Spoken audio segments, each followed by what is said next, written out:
out of state, and they're sold online and through vendors who come here with conferences like Manacon and other places. And I'm just curious, as head of our compliance, if OMA is formulating an opinion about that, because it's a serious issue. I'm concerned for my client, I'm a cannabis lawyer. If we lock down genetics, we're going to stunt the growth of our industry here. Our growers particularly are going to be unable to keep up with genetics in other states, and they're sold internationally as novelty items and as food product to eat, just like other seeds, and you see my concern. So the question is really, it pertains to cannabis seeds and restrictions on federally defining it as marijuana. How about a better way to approach this is, how does the OMA approach seed dealing in Oklahoma and the ability to bring in genetics? There we go. Thank you, Bud. That's better. Translation. Thank you. Yes. I'm disappointed. I was sitting there going, Bud's going to keep all of this. It's a huge issue, though. It's a difficult issue. I get those questions all the time, too. Yeah. So. I understand. Going back and just to give a response for the audience, I know you're an attorney. Going back to the statute versus rule matter, our definition of marijuana does include seeds. It's a little different in that seeds can be disposed of along with the roots, families, fibrous materials, that whole list. And I think that can kind of confuse people. Insofar as genetics go, I think that's kind of a bigger conversation for a bigger day. I am kind of limited on revealing our internal discussions about it, but it is something that we do get a lot of questions about. But especially for attorneys, that do advise, unlike government regulators, I would just mention that it's in the definition of medical marijuana in the statute. And again, what that means is that's not something that we can really say, okay, seeds aren't marijuana, so you can do all of this and that, because it's above our authority to do so. So imperfect answer, but the one I can give. No, I appreciate it. Yeah. It's Yeah. just a continuing. This has been an outstanding issue nationally as to how are seeds treated crossing borders, unlike all the other parts of the cannabis plant, where it's pretty obvious that you can ship 50 pounds of biomass from one state to the other. Seeds have been a little bit trickier, but in Oklahoma right now, you can procure a seed dealer's license from the Department of Agriculture, and that allows you to sell seeds here in state, but doesn't really tackle the question of where those seeds might have originally come from. So, Blake. So I totally appreciate why you have to be cautious about answering a lot of these kinds of questions, especially in a setting like this. I think something that frustrates occasionally a lot of us is it's difficult sometimes to get answers out of the agency about matters that appear to even educated minds to be somewhat ambiguous. Do you imagine that there's any world, whether it's from your office or legal or somewhere in conjunction, that the agency would be in a position to offer opinions or some sort of guidance in advance to folks who are very clearly in good faith trying to comply, but have questions about some of the ambiguities that are baked into the regulatory system? So for those of you that couldn't hear in the back, the comment was about some of the frustrations historically in dealing with the agency and getting direct, concrete answers back on inquiries, and whether the agency would be in the process of issuing formal guidance opinions or advisory opinions that you do see with other agencies currently. Yeah, so it's gonna sound like I'm not answering your question. I'm stepping away, but I am en route back. Okay. The first thing that I would say is ideally, to the extent that we can, considering the laws that are in place right now, we would make rules that address those ambiguities, as you call them, right? Just clear rules that are more spelled out. One of my jokes, and it is a joke because I am so busy that the odds of this happening are zero, is that I want to go through and restructure our rules so you can read through them in a little bit more logical way. Because I understand how it can be very almost even intimidating for people to go, oh, where in the rules do I go? So that would be my bigger picture answer there is, and there will always be some ambiguity though. In terms of statements of position and other formal agency correspondence, yes, that is something that I would like OMA to start doing. That we actually did an agency statement last summer on marijuana slushies, for example. So that has not been done. One of the concerns that I had about that, and this kind of segues into something I did want to touch on tonight, so thank you, is it's easy for, I want to make sure that we are not academics, like, where is it in Game of Thrones, the Citadel? Yeah, Citadel. You know, that almost not just the Citadel out here making these random rules without any context from the industry. You know, we aren't the growers, the processors, and the dispensaries. One of the things that Director Williams and I have really wanted to shift to is run educational seminars for different license types. So that's kind of bringing up to here where we're at now. But also, I love the idea of working groups. Colorado does something similar to this, for example, where you get people and you say, okay, hey, we're OMA, we're looking at this and changing this rule, and let's get a big processor and a small processor, and a big grower and a small grower, and a boutique grower, and a hydroponic grower, and ethanol extraction, you know, like all these kind of different parties in the same room and kind of work through what the impact to those people would be depending on which direction we went. That's my dream. I really want to get over there. And I think everybody would support that. yeah. And so that's bigger picture kind of on the other end, on the anticipatory stuff. In the interim though, we try to be very, very careful about doing statements of position right now.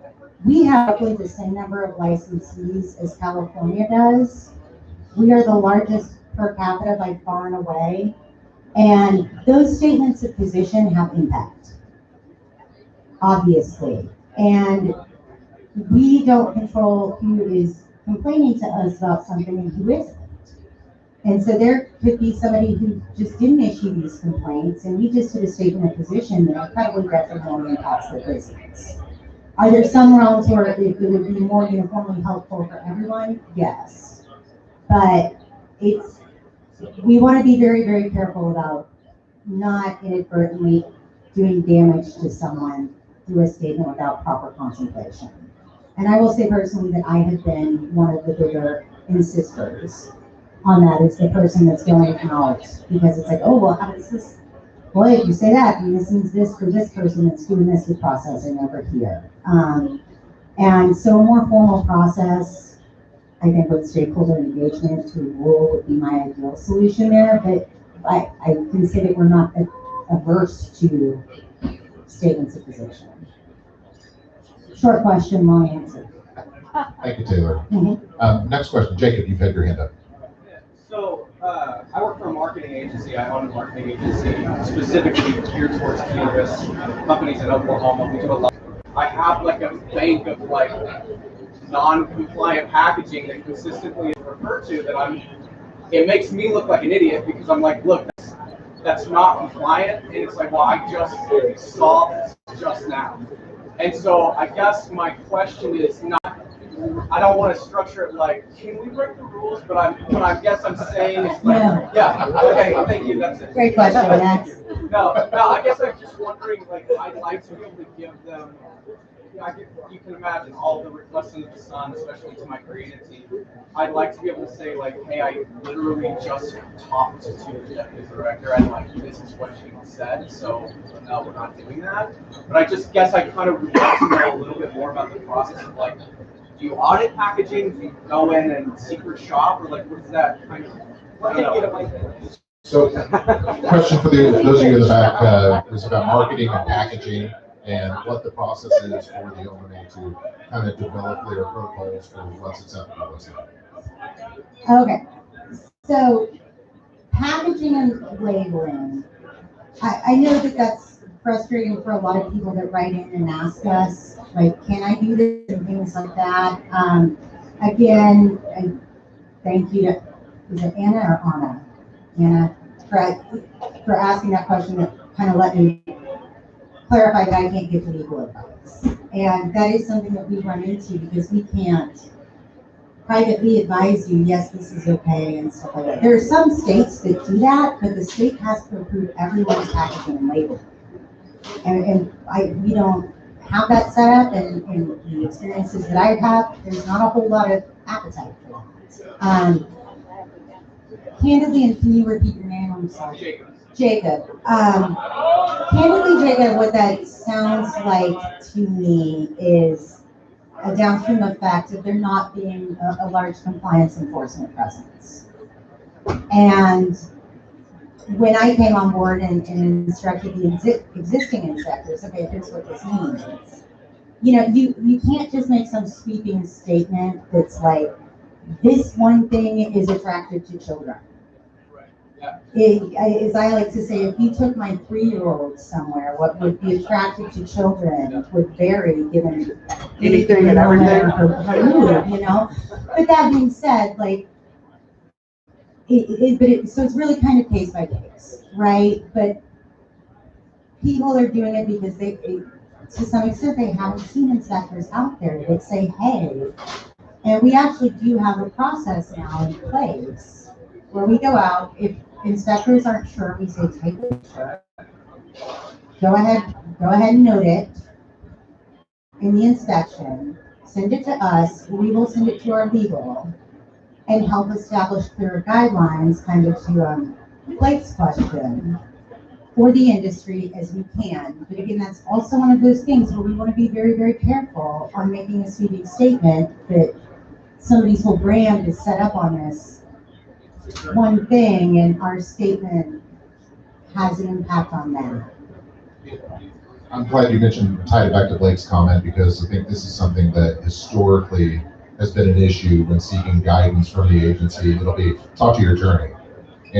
But the attorney has no more guidance on this than anyone else. So it's good to hear that there's movement in kind of having more of a formal process for proposing some guidelines. And you guys have really published quite a bit of material on your website that have some guidelines available. So if you are not familiar, go to the website.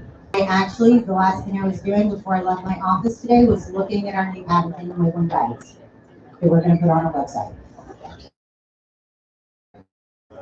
So it'll be longer, but that's because we're going to say more stuff. So we have 15 minutes left before I allow Taylor to escape us. We have more questions here. Now it's time to get it in. Yes, sir. Hi. Do you guys plan on implementing any new changes to the transportation requirements at all? Because I know we usually just come with the licenses that you get. But are there any upcoming changes for transportation requirements at all? So the question for those in the back is about transportation requirements, and are there any impending changes coming to that? We're going to talk about some of that after Taylor leaves us with the legislative update, but go ahead. There is one change in those permanent rules that I was talking about earlier. And again, it's not set in stone until the governor signs it, but the only transport requirement offhand that I'm remembering is, and there are many more, this is just the one that stood out to me. We are adding, you have to have a transport agent badge to be in the vehicle if you're transporting medical marijuana. Everybody in the vehicle? Mm-hmm. So that's everybody in the vehicle. And I think we discussed this when Director Williams spoke with us in November. And I know there was a lot of issues that people had that, hey, if you're on the panhandle and you're making your delivery runs, you got your wife and kids with you and, you know, all that. Well, not anymore. Everyone has to have a badge or a license.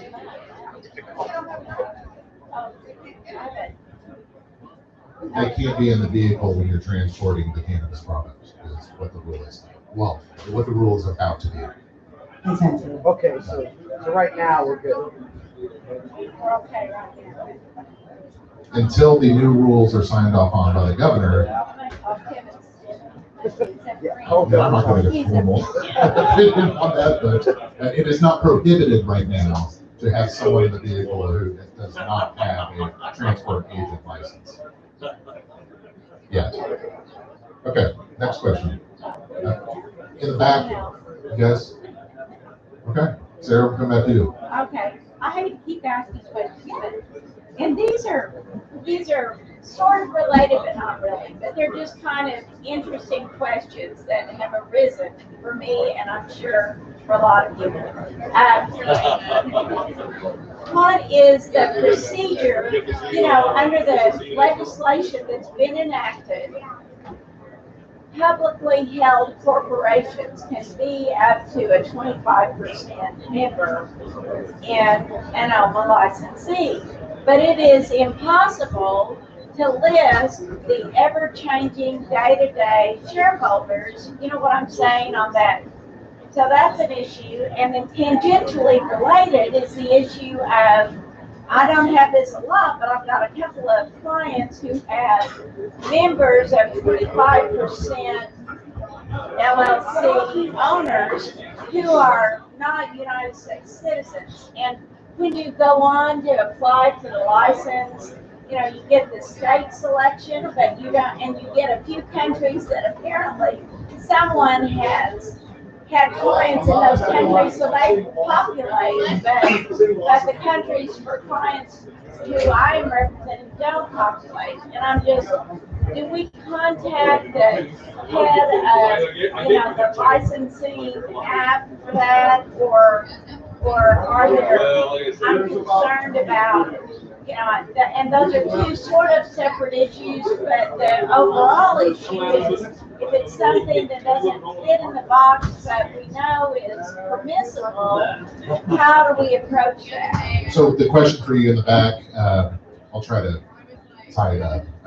It's really a licensing question, and it is first part of the question was, if it's a publicly traded company, how does the agency keep up with who the shareholders are? And I think the answer to that is actually that it is up to the licensee to update their license information, to provide that information as it changes, and that's the requirement by law. But let me ask this, I mean, if you're a publicly traded corporation and you've got like, I don't know, 30,000 shareholders and they change on the NASDAQ daily, I mean, that's an impossible kind of requirement. And I know the legislation was passed that says publicly traded companies can, because I was there at the hearing in the legislature a couple years ago, that they can be up to 25% owners. And it's just, and you may not be able to answer that, but in a way, I'm just sort of flagging issues that I would love for OMA to discuss. I started discussing that with Sam McClendon years ago when he was compliance manager, and I know he was discussing it and nothing was ever reached, and now it's resurfaced again with a client who only has like 30 shareholders, so they're trying to get everybody on board, but with a couple of other clients coming down the pike, it's not going to be 30, it's going to be more like 130,000, and you think about those kinds of issues, and I think the big boys are going to be coming to town, and that's something that you guys at OMA, it would be very helpful if you guys could discuss, and you know, because it's going to come up. So more commentary on the publicly traded companies and then changing ownership and how that's reported and handled. Is this something that you can speak to, or is this more of a licensure issue? Yeah, a little bit, a little bit. So you beat me to my first point there, which is that this is something that I was going to say, I believe, but I'm not positive that that is something that is in statute.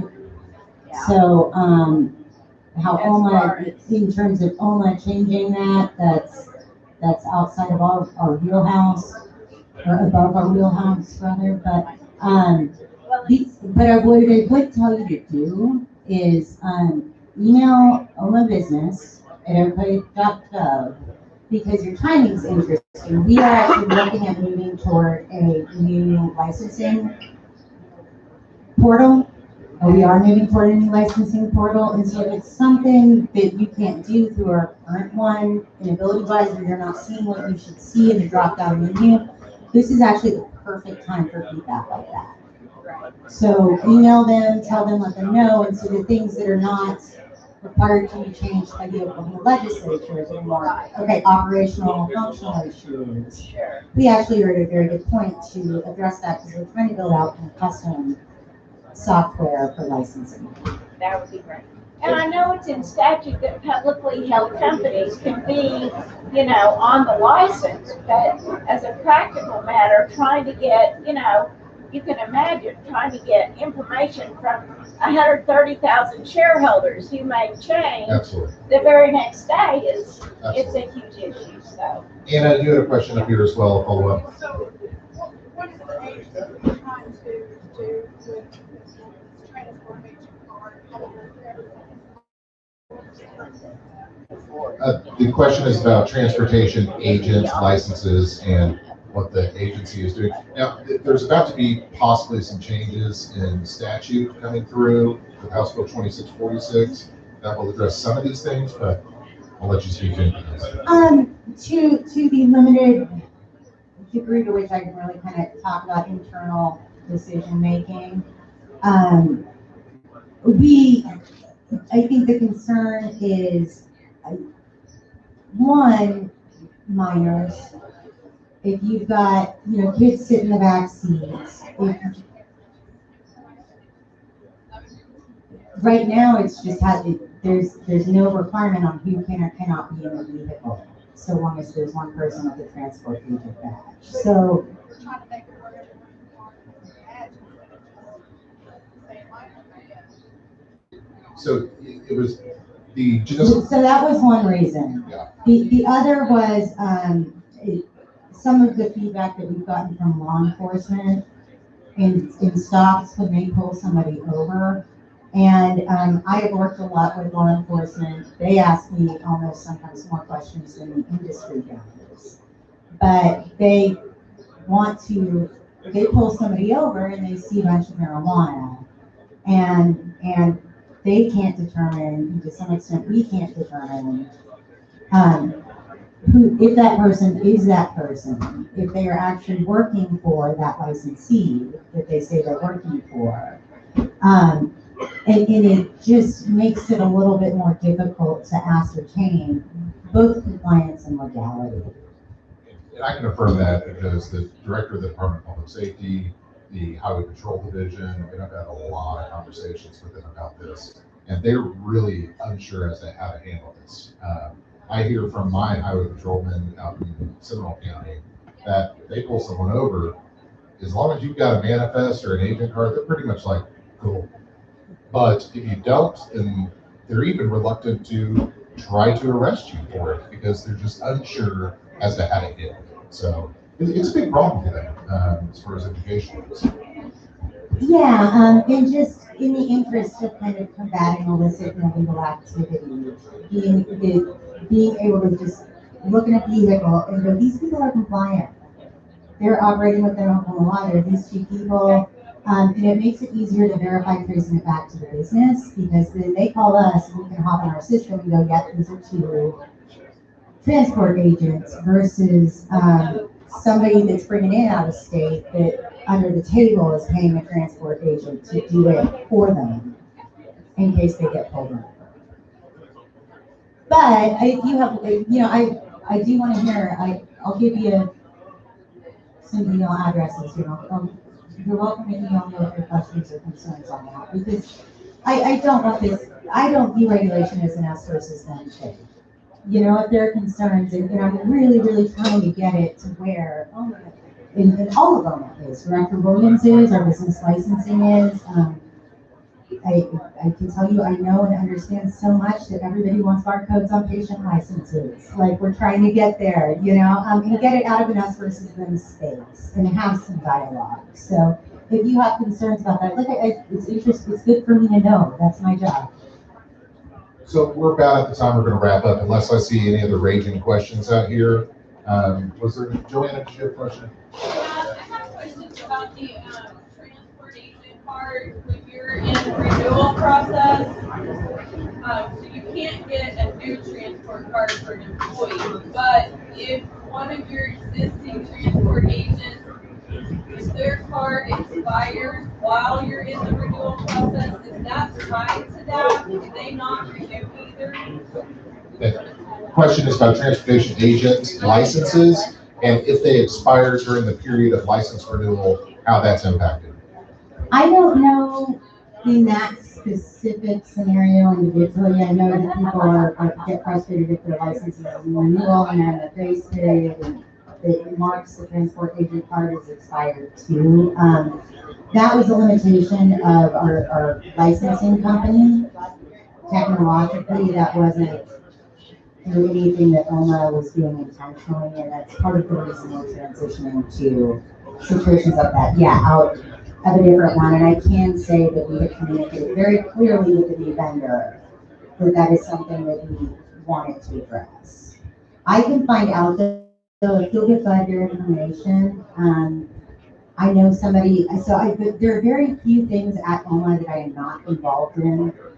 Fortunately, like, licensing is one of those. Unfortunately for you and your question this evening, I apologize. But that is the one thing where I'm like, I don't know, I gotta ask somebody else when we have these things. But give your information and I'll find out about that specific situation. Just to be clear, so your license is showing as expired in the system because it's either pending in the queue or in your grace period, etc. In that time frame, the transport agent card expires. Can we remove the transport agent card while you're in? You can? Well, exciting news is we have plans to switch to a new licensing vendor in the next few months. I understand, in terms of verification. Yeah. We're operating legally, and so our transportation are operating legally as well, but we can't renew it. And I'm sorry that I don't know very much about it beyond it's a software provider, it's a tech limitation of theirs, and it was not something that was intended, but we're working hard to get out of it. We also, again, we made it very clear that we want this vendor to be able to contemplate a scanning situation for patient cards. And it sounds like this hasn't been a hot button issue for enforcement activity since it's not something you're really. Not to my knowledge. What I would say to you is, like, in terms of communicating with us, if you get pulled over or something like that and it's showing as expired, or if there's a situation where it's showing as expired, I would say reach out to OMA because we can verify that something's valid to not on patient stuff, but to some extent. And I'm going to put a couple of asterisks behind that just because it's kind of situational dependent. But I didn't know that, and that's great to know. Yeah. But in the next 2 to 4 months, I think is when we're looking at starting to make that transition. Well, we're at that point. I told Taylor we'd get her out of here about 8 p.m. So everyone give her a round of applause for coming out and giving us questions. Thank you. We really appreciate you being here and helping the plan. So we're going to let her boogie out of here and get back to her kids. And thank you so much. Time for the second shift today.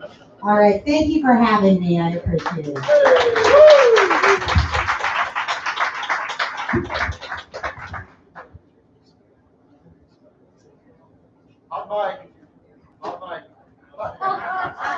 You didn't hear the dirt. The real dirt. So thank you guys. Really appreciate it. if you have questions of Taylor or anyone else at the OMA, I think we'd be happy to field those questions, send them forward, and get you the appropriate contact information. So reach out to Kaylin or myself, and we'll forward that info. So OMA compliance at OK.gov. We're here. OMA compliance at OK.gov. Use that email. So we're going to briefly talk about what's been happening at the Oklahoma legislature. We're in the final stages of the session for 2021, and this session started. There were at least 77 pieces of legislation that were proposed dealing with medical marijuana, and it's all been whittled down to a few number of bills that are still active at the moment. And there were a couple of versions originally of kind of the omnibus bills that addressed all issues related to, go ahead and set your cards right there. If anyone needs Taylor's cards, they'll be over here. So there's a few bills that are omnibus pieces of legislation that address a lot of different issues within Title 68, or 63, excuse me, that deal with cannabis. The only bills that we're really seeing alive right now is House Bill 2646, which addresses a whole host of issues. And then House Bill 2272, which was just signed by the governor that I mentioned earlier. Now, 2272, I'm going to dive into that real quick. This was the original license caps proposal. That didn't have much support, so it transitioned into a mandatory affidavit that every licensee has to file with the Bureau of Narcotics that says that they do not have foreign ownership. And then language was tacked onto that at the end of the session, well, the last couple of weeks, that requires the OMA to do an inspection on site within 180 days of either a license being issued or a license being renewed. And the intent of that 180-day inspection is to make sure that you're actually in business. Well, I mean, this would have been great 2 years ago, but now it's kind of like, oh, okay, sounds good. But I think what it's really going to do is end up having actual inspectors coming out and visiting you. So that's 2272, which is now law. There's 3 bills that are still technically active. Senate Bill 1033, which all session long has been attempting to address the 1,000-foot setback for dispensaries.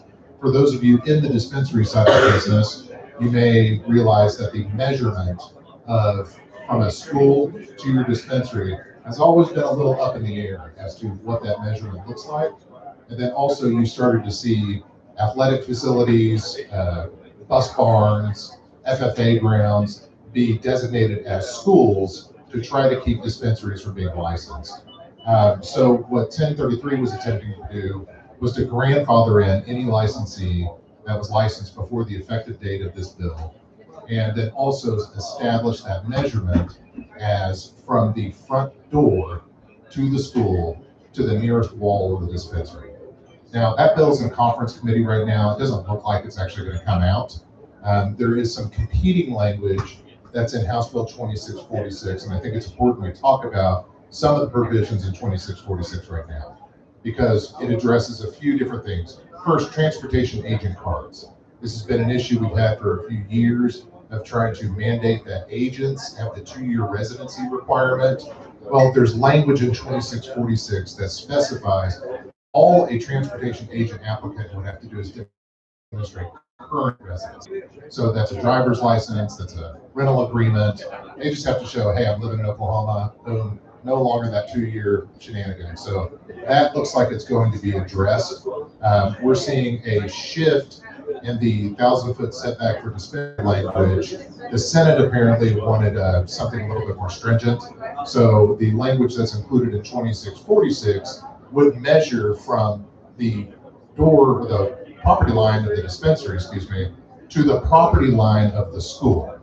Now, for those of you who are in the business of measuring distances, that's a big difference, because you can have, I'll just throw out an example.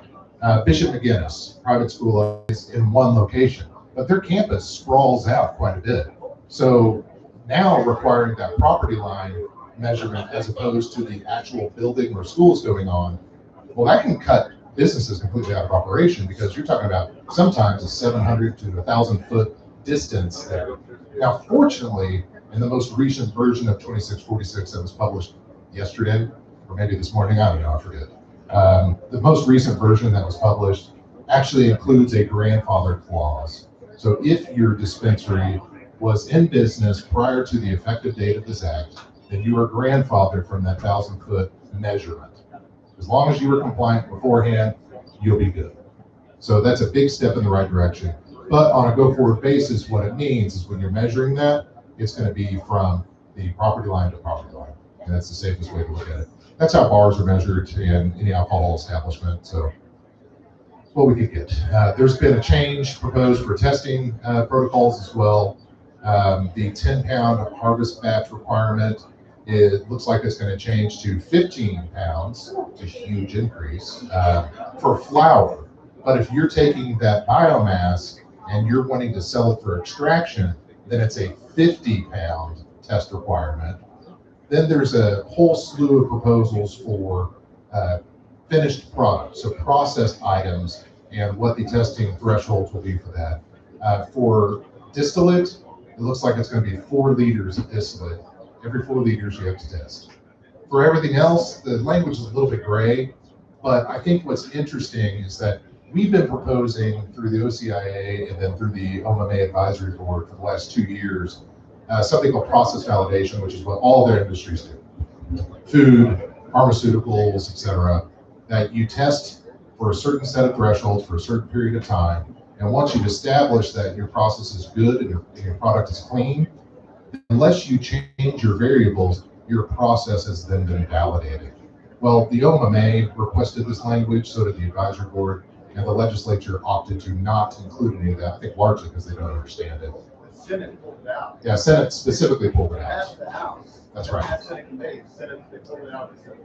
Yeah, the justification that I heard for it was that they didn't want to make it any easier on our industry. So let your senators know that whenever you speak with them, that for when it comes to processed items. But I don't see it coming for biomass. So us farmers, we're still screwed. So that's an important change to recognize on that issue. There's also another important change, which is the certificate of compliance. So right now, under the current reading of statute and rules, whenever you submit for your license, you have to get your local jurisdiction to approve your certificate of compliance, Well, they also mean that every time you renew, you would have to get a new certificate of compliance signed off on.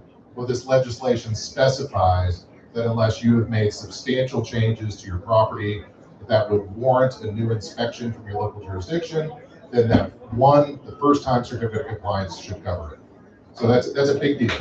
And by the way, these are all issues that we've been working on for several years. So just understand, this isn't something that just happened overnight. We've been working on this legislation for 3 years. So that's another pretty big change. I'm not going to go through the entire bill because there's just a lot of different points.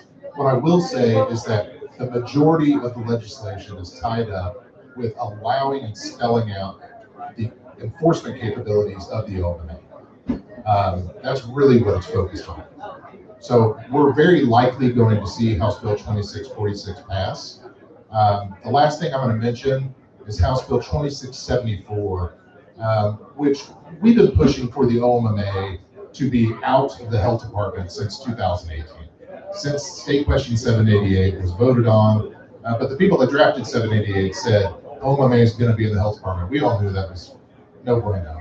They have been pushing for a freestanding agency since. The closest we've gotten is this session, House Bill 2674, which would have placed the OMMA in the ABLE Commission, the Alcohol Beverage Law Enforcement Commission, which I'm all for. Well, there was some support for it, and then not much support for it, and then there were some pissing matches that happened. It's pretty much dead now. But what it did do is it allowed John Eccles, who was sponsoring this bill, to set forth his request that a new department be created, the Department of Alcohol and Marijuana, under which the OMMA and the ABLE Commission would operate. Now, this is forward thinking. And why is it forward thinking? Because we are going to have adult use at some point. So why not go ahead and start putting these agencies together and really making our enforcement actions way more efficient. So those are really our big issues right now. What I'm going to say, I'm going to get on my soapbox for a second, and you've all gotten used to that. But I'm gonna say, I mean, tonight we've got what, I don't know, 75 people here. We have almost 10,000 licensees in the state of Oklahoma. Where is everybody? Why aren't people engaged? Come out and speak with your regulators, speak with your elected officials, because we're getting our asses kicked at the legislature. I'm just gonna tell you that. And a lot of y'all aren't even listening right now. I mean, we got rocked again for year 3. Same thing has happened at the end of each one of these years. The legislature, because they don't hear from us, because they don't have legitimate business people coming and speaking with them, they discredit us. And until we organize collectively and really act like a strong industry like we are, we're just gonna keep getting our butts kicked. So I want you, each one of you, to reach out to every business that you know and encourage them to get engaged. I don't care what that looks like. Tell them to join the OCIA, tell them to talk to their legislators, get them engaged. Because until that happens, we're gonna keep seeing the same thing each year. So that's my soapbox. I highly encourage you to keep doing it.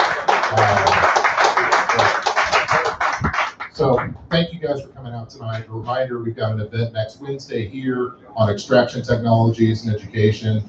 You'll receive notifications for our upcoming policy and pints over the summertime. We'll provide updates on whatever the hell's going to happen with the rulemaking process. It looks like the OMMA is very likely going to engage in an emergency rulemaking as soon as the legislative session ends. They're going to have direction from the legislature as to what they're supposed to do. And I think on the metric issue, since they're gone, that's probably going to be in line with addressing the legal challenges to metric to be through a formal rulemaking process. So get ready.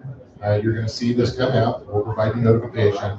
But it's up to you to voice your opinion, to tell these folks why something works, why it doesn't. And you got to get engaged. So thank you guys. Enjoy yourselves. Network tonight. Tip your bartenders really well.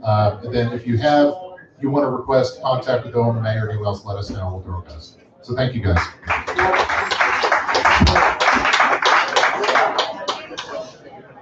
I agree with everything that they said.